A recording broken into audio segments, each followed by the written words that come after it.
الحمدللہ رب العالمین والصلاة والسلام علی سید المرسلین اما بعد فاعوذ باللہ من الشیطان الرجیم بسم اللہ الرحمن الرحیم رب اشرح لی صدری ویسر لی امری واحلل عقدۃ من لسانی یفقہوا قولی۔ آج ہماری سورہ اعراف ہوگی انشاءاللہ، اور سورہ اعراف کا آج ذکر ہوگا، اور یہ مکی صورت ہے سورہ اعراف۔ اس میں 206 آیات ہیں اور 206 اور 24 رکوع یعنی 24 رکوع ہیں اس میں۔ سورہ اعراف کے مضامین بھی ہم دیکھتے ہیں کہ مکی صورتوں میں جس طرح مضامین ہوتے ہیں اسی طرح ہیں کہ اس کی جو آیتوں میں ہے کفار کا ذکر ہے اور کچھ قوموں کا بھی ذکر ہے، اور ان کا ذکر حضرت نوح، حضرت ہود اور حضرت صالح کی امتوں کا ذکر بھی اس سورہ میں آیا ہے۔ تو مکی صورتوں والے ہی مضامین اس میں بھی ہیں، اور اللہ تعالیٰ کی ناراضگی، اللہ تعالیٰ کا غضب، اس کا ذکر اس سورہ میں آیا ہے۔ سورہ اعراف اگر ہم دیکھیں اس کا نام کو، یعنی اگر اس کا نام یعنی اس کی وجہ تسمیہ دیکھیں تو اعراف جنت اور دوزخ کے درمیان ایک مقام ہے بلند، تو اس مقام کو اعراف کہا جاتا ہے۔ اور اس میں کون لوگ ہوں گے، یہ اس کا ذکر ہم آگے سورت کے بیچ میں ہم اس کا ذکر کریں گے کہ اس میں کون سے لوگ ہوں گے، کن لوگوں کو اس مقام پہ روکا جائے گا یا انہیں ٹھہرنا ہوگا، کیونکہ ایک قول نہیں ہے، اس میں مفسرین کے مختلف اقوال موجود ہیں۔ تو ہم شروع کرتے ہیں سورت کا آغاز اور اس کی کچھ اہم باتوں کا ذکر کرنے جا رہے ہیں۔ بعض مفسرین یہ فرماتے ہیں کہ اس کی آیت نمبر 163 یعنی 163، اس کی آیت نمبر 163 سے لے کے آیت نمبر 170 یعنی 170 تک کی 8 آیتوں کو مدنی قرار دیا جا رہا ہے۔ بعض مفسرین اس کی آیت نمبر 163 سے لے کر 170 تک کی 8 آیتوں کو مدنی قرار دے رہے ہیں یا مدنی کہتے ہیں۔ اچھا، اس کا نزول کس وقت ہوا؟ یہ سورہ سواد کے بعد اور سورہ جن سے پہلے نازل ہوئی۔ سورہ سواد کے بعد اس کا نزول ہوا اور سورہ جن کے نزول سے پہلے یہ سورت نازل ہوئی، اور قرآن کریم میں جو اس کی ترتیب ہے وہ ہے سورہ انعام کے بعد سورہ اعراف آ رہی ہے۔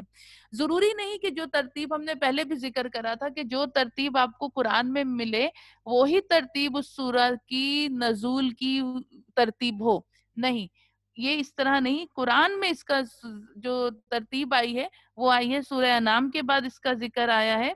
اور میں نے آپ کو پہلے بھی ہم نے اس پر بات کری تھی کہ ایک سورت کے بعد جب دوسری سورت آتی ہے اور بعض سورتیں جیسے جوڑے جوڑے ہم نے ذکر کرا تھا، تو وہی مضامین جو سورہ انعام میں گزرے ہیں ان کو کنٹینیو یہاں کیا جا رہا ہے، ان کو آگے بیان کیا جا رہا ہے، آگے اس کا ذکر کیا جا رہا ہے جو سورہ انعام میں واقع۔ اب یہ بھی یہ ذہن میں رکھیے کہ سورہ انعام میں جو ذکر، جو واقعات کا ایک سرسری سا ذکر کیا گیا، اس کو اب یہاں تفصیلاً بیان کیا جائے گا۔ سورہ اعراف میں انہی واقعات کو اب تفصیلاً بیان کیا جائے گا، اور بہت تفصیل کے ساتھ اس کا ذکر ہوگا۔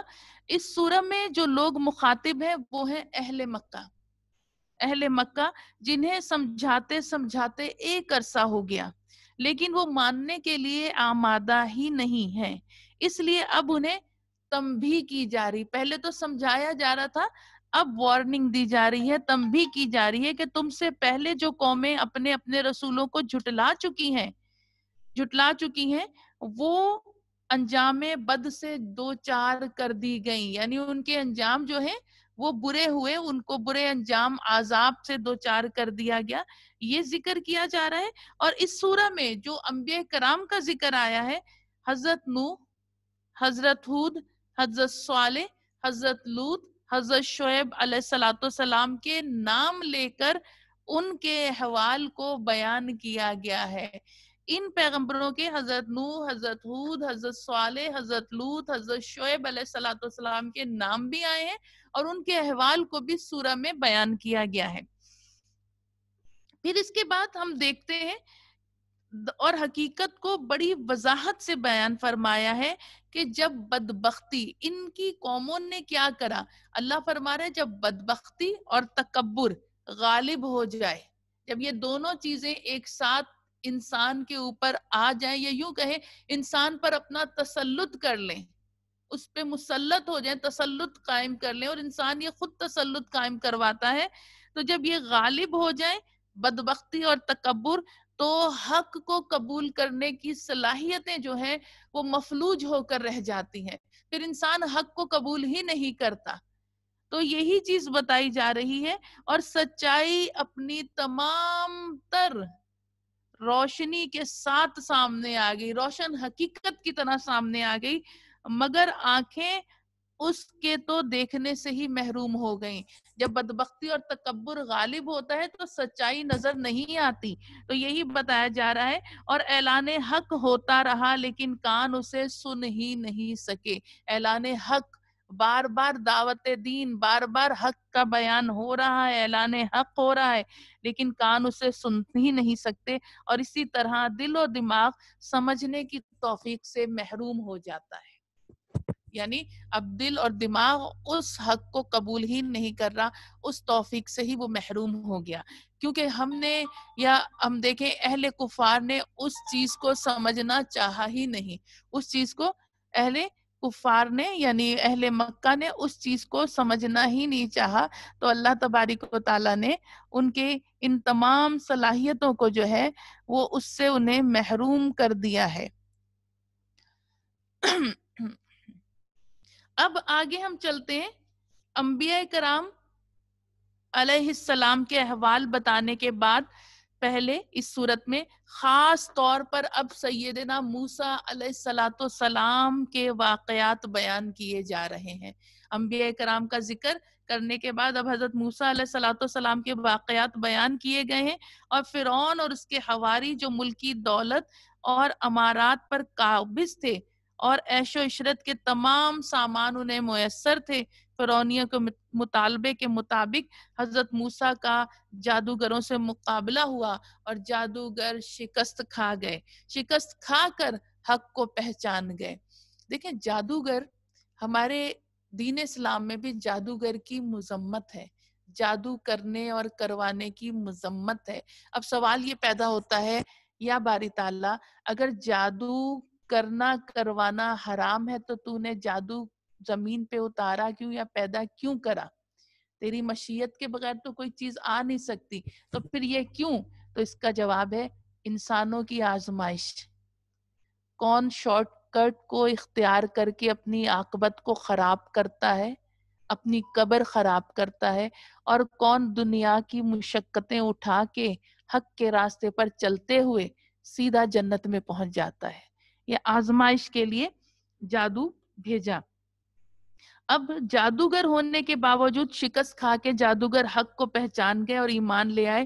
فرعون اور اس کے حواری یہ سب کچھ اپنی آنکھوں کے سے دیکھنے کے باوجود حق کا انکار کرتے رہے۔ یہ ہے بدبختی اور تکبر، کہ کیسا غالب ہے کہ جادوگر ایمان لے آئے، لیکن فرعون اور اس کے درباری اور اس کے حواری حق دیکھنے کے باوجود، سب معجزات حضرت موسیٰ علیہ السلام کے دیکھنے کے باوجود حق کے انکاری رہے۔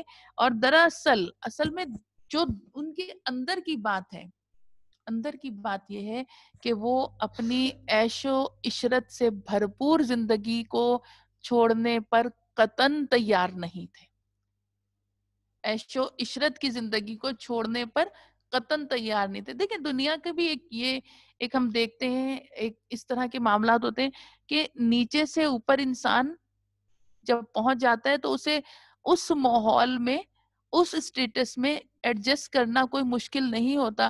ہاں لیکن اللہ نہ کرے کوئی اوپر سے بلندی سے پستی کی طرف آتا ہے، غربت کی طرف آتا ہے، تو اس کے لیے بڑا مشکل ہو جاتا ہے گزر اوقات کرنا۔ یہ ایک دنیاوی سوچ ہے، لیکن یہاں بھی فرعون اور فرعونی جتنے بھی تھے وہ اب حق کو جان تو گئے تھے، دل ان کا یہ بتا تو رہا تھا، لیکن اس کا اقرار کیوں نہیں کر رہے تھے؟ حقیقتاً عیش و عشرت کی زندگی، عیش و عشرت سے بھرپور زندگی سے دستبردار ہونا ہی نہیں چاہتے تھے۔ تو یہ ان لوگوں کا تھا اور انہیں تمام سامان میسر تھے، دنیا کی دولت اور ساری عیش و عشرت والی زندگی اس پر وہ سب میسر تھے. اور دوسرے نمبر پہ حضرت موسیٰ علیہ الصلوۃ والسلام کی اپنی قوم بنی اسرائیل بھی، جو کہ طویل عرصے سے غلامی کی زندگی گزارتے اپنی تمام صلاحیتوں کو ختم کر چکے تھے. غلامانہ زندگی گزار کے ان کے اندر تخلیقی صلاحیتیں، غور و فکر کرنے کی صلاحیتیں، محنت مشقت کرنے کی صلاحیتیں سب ختم ہو گئی تھی. غلامانہ زندگی انسان کی سوچوں پر بھی بڑا منفی اثر ڈالتی ہے. تو یہ ان کے اندر بھی یہ ہو چکا تھا، اور وہ کسی قسم کی جد و جہد کے لیے تیار ہی نہیں تھے، کیونکہ ایک عرصے تک غلامانہ زندگی گزار چکے تھے اور وہ جہاد کی مشقت میں بھی پڑھنا نہیں چاہتے تھے، کہ چاہتے تھے کہ ہم جہاد کی مشقت میں نہ پڑھیں. محنت مشقت سے بھی جی چراتے تھے کہ بس جتنا ہے اتنا ہے.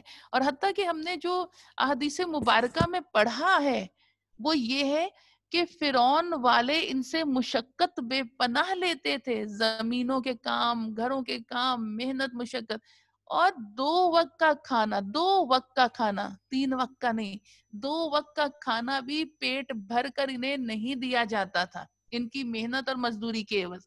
ہونا تو یہ چاہیے تھا کہ یہ اس غلامی سے دستبردار ہو جاتے، لیکن ابھی بھی ذہن مفلوج ہوا تھا ان لوگوں کا. تو کیا ہے کہ ان لوگوں نے مطلب اور ذلت کی پستیوں میں پڑے تھے، محنت مشقت سے جی چراتے تھے، اور ان کے لیے ذلت کی پستیوں میں پڑے رہنا باعث فخر تھا. یہ اسی زندگی پر مطمئن تھے، بس یہی ہے. دیکھیں انسان جتنی کوشش کرتا ہے اللہ اس کو اتنا عطا فرماتا ہے.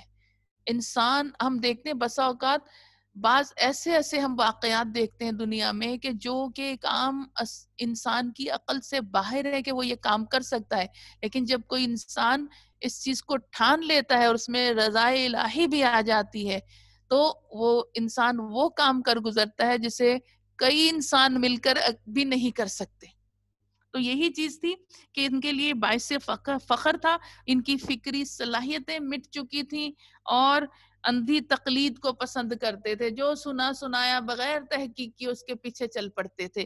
یہ بھی ان میں برائی تھی. اور اس لیے جب فرعونیوں سے آزادی ملی، اللہ تعالیٰ نے انہیں نجات عطا فرمائی، تو صحرائے سینا میں ایک قوم کو جب بت پرستی کرتے ہوئے دیکھا تو خود شروع ہو گئے کہ موسیٰ علیہ الصلوۃ والسلام سے بھی کہا کہ ہمیں بھی بت پرستی کریں گے، ہمیں بھی ایسا بت بنا دو معاذ اللہ.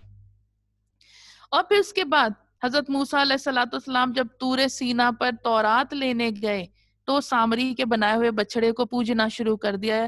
ان تمام واقعات کو بیان کرنے کے بعد بتایا جا رہا ہے دولت و ثروت کا خمار، غلامانہ ذہنیت کا نشہ انسانوں کی روحانی اخلاقی مزاج کو بگاڑ کر رکھ دیتا ہے.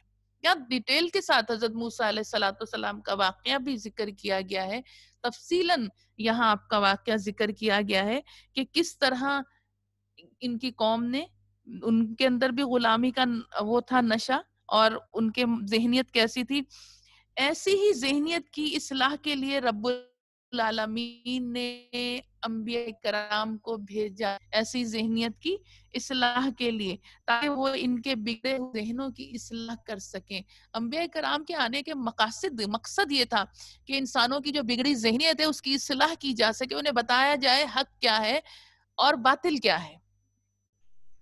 اور پھر سب انبیاء آتے رہے، جدا جدا اللہ نے نبی بھیجے اور جو کہ اپنی امتوں کی اصلاح کرتے رہے، لیکن سب سے آخر میں رسول محتشم صلی اللہ علیہ وآلہ وسلم کو تشریف لائے، جن کی دعوت زمان و مقام کی حد بندیوں سے ناشنا تھی. یعنی آپ کسی ایک قوم کے لیے دین کے داعی بن کر نہیں آئے، آپ تمام قوموں کے لیے، آپ کی نبوت محدود نہیں تھی. دیگر انبیاء کرام تو اپنی قوم کے لیے آئے، موسیٰ آپ بنی اسرائیل کی طرف جائیں، عیسیٰ آپ بنی اسرائیل کی طرف جائیں، اے صالح آپ سمود کی طرف جائیں، اے نوح آپ اپنی قوم کی طرف جائیں، اے ہود آپ اپنی قوم کی طرف جائیں، لیکن اے محمد مصطفیٰ صلی اللہ علیہ وآلہ وسلم آپ تمام جہانوں کے لیے رسول بنا کر بھیجے گئے ہیں، آپ تمام جہانوں کے پاس والوں کے پاس حق تعالیٰ کا پیغام لے کر آئے۔ تو حضور پاک صلی اللہ علیہ وسلم کی جو رسالت تھی وہ زمان و مکان کی قید سے آزاد تھی، وہ سب کے لیے رحمت للعالمین بنا کر بھیجے گئے تھے، اور جو کہ تمام انسانوں کے لیے قیامت تک ہادی و مرشد اور رہبر و رہنما بن کر تشریف لائے، اور انہوں نے اعلان فرما دیا کہ اے لوگوں میں تمہاری طرف اللہ کا رسول بن کر آیا ہوں، اور اس سورہ مبارکہ میں ان مقاصد کی تکمیل کا بھی تذکرہ ہے جس کے لیے آپ صلی اللہ علیہ وآلہ وسلم تشریف لائے۔ اب ہم یہاں جو مختصراً بات ہوئی ہم اس کو تفصیلاً کچھ بیان کریں گے انشاءاللہ، اس سورہ کی اہم آیتوں کو لے کے چلیں گے۔ اس کی شروعات جو ہوتی ہے یہ ہوتی ہے الف لام میم صاد حروف مقطعات کے ساتھ ہو رہی ہے، جس کے متعلق ہم مسلمانوں کا عقیدہ یہ ہے سرم بین اللہ والرسول، اللہ اور اس کے رسول کے درمیان یہ راز ہے، ان کو نہیں جانتا کوئی مگر اللہ اور اس کے رسول جانتے ہیں۔ تو اس سے اس کا آغاز ہو رہا ہے اس صورت کا، اور اللہ تبارک و تعالی اللہ تعالی اپنے محبوب کو فرما رہا ہے کہ اے محبوب یہ وحی اس لیے آپ پر کی گئی کہ آپ کا دل نہ رکے، کہ وہ جو آپ ڈر سناؤ، اور یہ ذکر ہے مومنوں کے لیے، یعنی آپ کا سینہ تنگ نہ ہو، یہ وحی اس لیے کی گئی ہے آپ اس سے ڈر سنائیں لوگوں میں، اور یہ ذکر ہے یا نصیحت ہے للمؤمنین، یعنی یہ کہہ کے نبی پاک صلی اللہ علیہ وسلم کو اللہ تبارک و تعالی آپ کی دل جوئی فرما رہا ہے کہ اگر کافر نہیں مانتے، ایمان نہیں لاتے، وہ کھلا انکار کرتے، تو میرے محبوب آپ اپنے سینے کو تنگ نہ کریں، کیونکہ یہ نصیحت اس کے لیے ہے جس کے دل میں ایمان کی ذرا سی بھی رمق موجود ہے، جو ڈرتا نہیں ہے اس کے لیے نصیحت نہیں۔ تو یہ کہا جا رہا ہے کہ آپ اس میں اپنے دل کو تنگ نہ کیجئے، یہ لوگ ایمان نہیں لائیں گے۔ پھر آگے جو ایک اہم اس کا ذکر کیا جا رہا ہے، یہ تو اس کی دوسری آیت تھی، لیکن اللہ تبارک و تعالی یہاں فرما رہا ہے ہم نے کتنی ہی بستیاں، آیت نمبر 4 کی طرف دیکھیں کہ ہم نے کتنی ہی بستیاں ہلاک کر دی، اور ان پر ہمارا عذاب آیا رات میں یا جب دوپہر میں وہ آرام کر رہے ہیں۔ یہاں آیت کا آخری جو لفظ ہے وہ ہے قائلون، یہ دوپہر کے آرام کو کیلولہ کہا جاتا ہے۔ تو کہا یا رات کو عذاب آیا جب وہ رات کو سو رہے تھے، یا دوپہر کو، یہ عموماً 2 وقت آرام کے وقت ہوتے ہیں، رات کا اور دوپہر کا، آرام کے بھی اور غفلت کے بھی۔ جب انسان سو رہا ہوتا ہے تو مکمل غافل ہوتا ہے، تو کہا یہ 2 وقت ہم نے عذاب بھیجے۔ ہم دیکھتے ہیں جب بھی کہیں زلزلہ یا کوئی ایسے معاملات آتے ہیں، زیادہ تر وہ وقت صبح کا وقت ہوتا ہے۔ جو انسان اللہ کی یاد سے غافل ہو کے صبح دیر تک سوئے رہتے ہیں، نماز کے لیے بھی نہیں اٹھتے، تو ایسے وقت میں اللہ کی پکڑ آ پہنچتی ہے، یا رات کے اندھیرے میں جب انسان مطمئن ہو کر سوتا ہے تو اللہ کی پکڑ۔ تو رات اور دوپہر میں اللہ کا عذاب آنا، اللہ کی گرفت آنا، اللہ کی پکڑ آنا، یہ 2 وقت کا یہاں ذکر کر دیا کہ جب وہ مکمل غافل ہوتے ہیں، ان کو توبہ کا موقع بھی نہیں ملتا۔ اسی طرح ہم دیکھتے ہیں کہ حدیث پاک میں آتا ہے کہ شیطان جب دیکھے گا کہ سورج، حضور نبی پاک صلی اللہ علیہ وسلم نے فرمایا کہ جب سورج جس دن مغرب کی جانب سے طلوع ہوا اس دن توبہ کے دروازے بند ہو جائیں گے، کسی کی توبہ قبول نہیں ہوگی۔ شیطان نے جب دیکھے گا کہ سورج مغرب سے طلوع ہوا تو وہ توبہ کرے گا کہ یا اللہ میں توبہ کرتا ہوں، یا اللہ میں توبہ کرتا ہوں۔ اس کے چیلے پریشان ہو جائیں گے کہ یہ تو کیا کہہ رہا ہے، تو کیا کہہ رہا ہے؟ تو وہ کہے گا کہ تمہیں نہیں معلوم سورج مغرب کی جانب سے طلوع ہو گیا ہے، اب توبہ کے تمام دروازے بند ہو گئے ہیں، اس لیے میں توبہ کر رہا ہوں۔ یعنی اس کو بھی یہ پتا ہے کہ مغرب کی جانب سے سورج طلوع ہوگا تو اب توبہ اللہ کی بارگاہ میں قبول نہیں ہوگی۔ تو یہ شیطان کے متعلق کہا جا رہا ہے۔ پھر دیکھیں یہ غفلت میں انسان کو زیادہ سے زیادہ ڈالا جاتا ہے۔ آج میں اپنی بہنوں کو صرف ایک بات کہنا چاہوں گی، میں یہ کہنا چاہوں گی کہ شیطان ہمیں اتنے وسوسے، کیونکہ ہم پر گھر کی ذمہ داریاں بھی ہوتی ہیں اور بہت سارے کام کاج ہوتے ہیں، تو شیطان ہمیں غفلت ڈالتا ہے کہ ابھی یہ کام سمیٹ کر نماز پڑھ لینا، یہ کر کے نماز پڑھ لینا، یہ کر کے آخر میں ہم اتنے تھک جاتے ہیں، اتنے تھک جاتے ہیں، ذرا سا کہیں ٹیک لگایا اور آنکھ بند ہو گئی، یا پھر ایسی غفلت کی نیند تاری ہوئی کہ نماز کا وقت نکل گیا۔ تو نماز کو اول وقت میں پڑھ لیا کریں، تاکہ، کیونکہ شیطان ہے، وسوسہ ڈالتا ہے۔ اس نے اللہ تبارک و تعالیٰ سے یہ کہا تھا، جب اللہ تعالیٰ نے یہاں اس سورت میں حضرت آدم علیہ السلام کا بھی ذکر آیا ہے، تو اس نے جب اللہ تعالیٰ نے اس کو جنت سے نکالا، اس میں حضرت آدم کا ذکر آیا ہے سورت میں، اللہ نے جب اس کو جنت سے نکالا تو اس نے اللہ سے یہ کہا کہ یا اللہ مجھے مہلت دے۔ کب تک کی مہلت؟ جب لوگ اٹھائے جائیں، جب لوگوں کو اٹھایا جائے، یعنی قیامت والے دن لوگ اٹھائے جائیں۔ اس کو یہ معلوم تھا کہ قیامت والے دن جو ہے موت نہیں آئے گی، اب جب اٹھائے جائیں گے اب کسی کو موت نہیں، چاہے وہ جہنمی ہوں گے چاہے وہ جنتی ہوں گے، موت ان کو نہیں آئے گی۔ اس نے اس لیے، چونکہ موت کی سختی کو یہ بھی جانتا تھا، اس لیے یہ موت سے بچنا چاہتا تھا۔ اس نے کہا کہ میں نے تیری عبادتیں کری ہیں تو اے مالک تو مجھے مہلت دے، اور وہ کون سی مہلت؟ یوم یبعثون، اس دن کے جب لوگ اٹھائے جائیں گے۔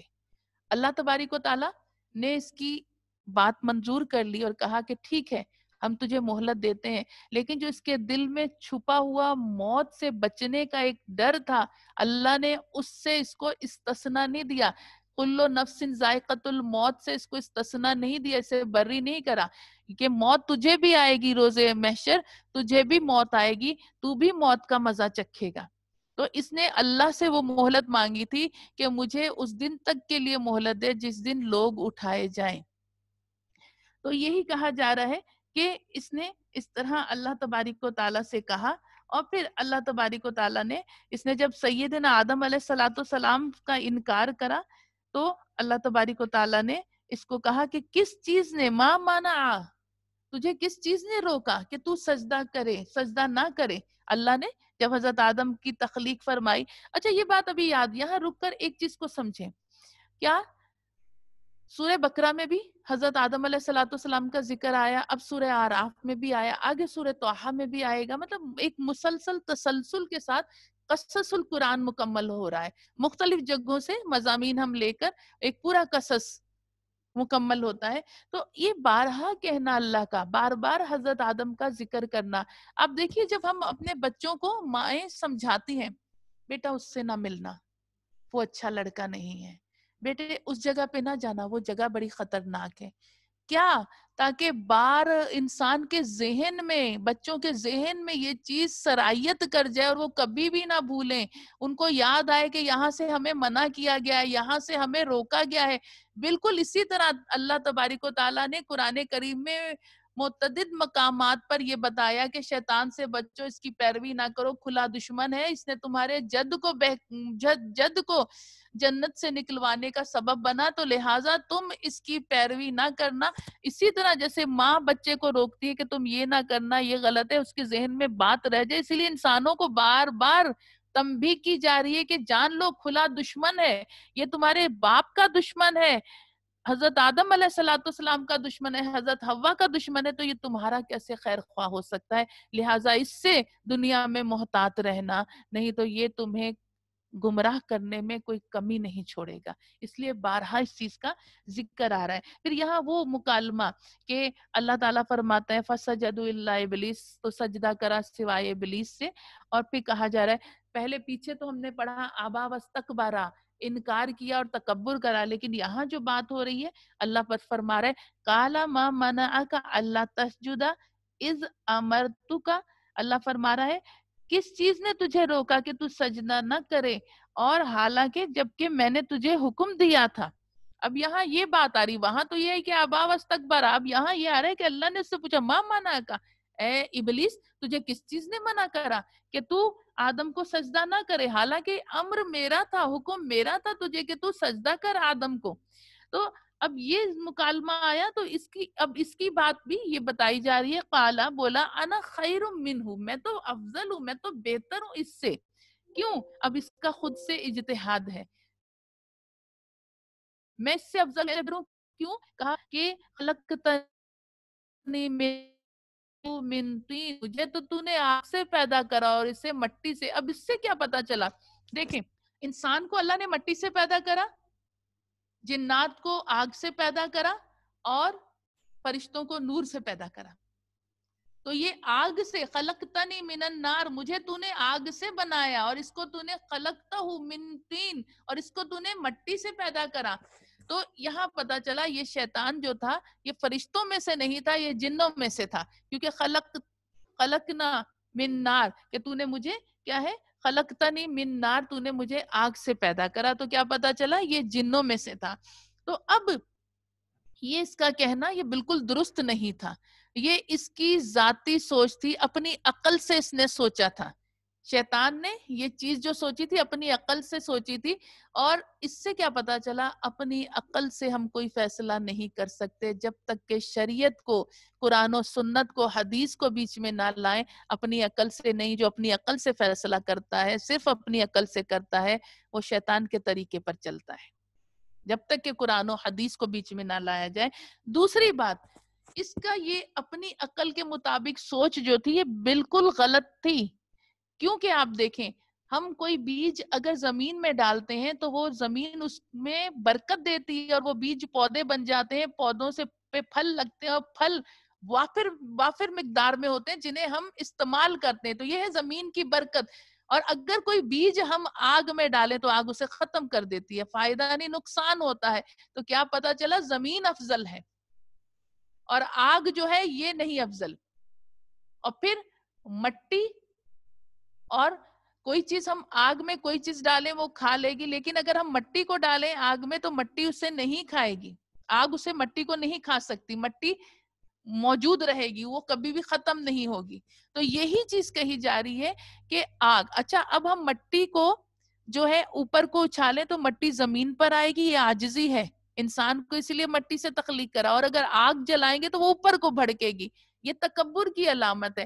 تو ہر صورت میں ہم دیکھیں مٹی افضل ہے بنسبت آگ کے. اور اس نے جو اپنی عقل سے سوچا کہ خلقتنی من نار انا خیر، تو یہ اس کی غلط سوچ تھی اور بالکل حقیقت سے دور سوچ تھی.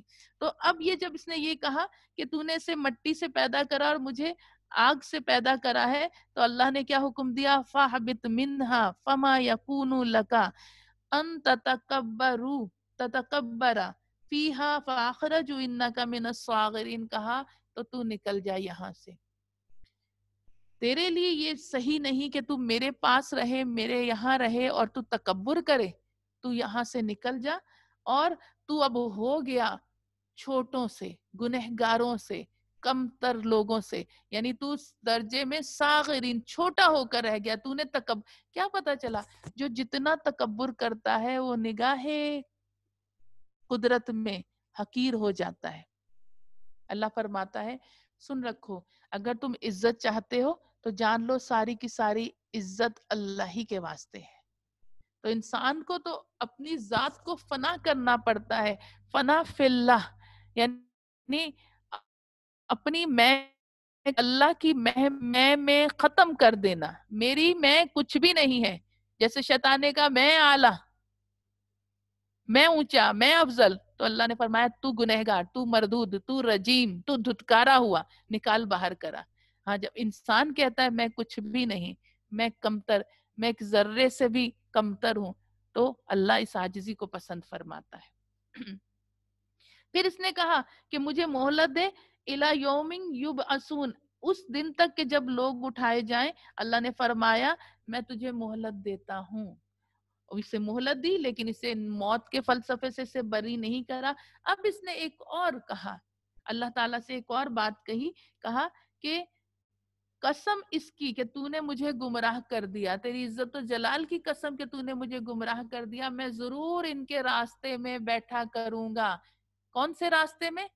صراط مستقیم. جب یہ سیدھے راستے پر چلیں گے تو میں راستے میں بیٹھوں گا،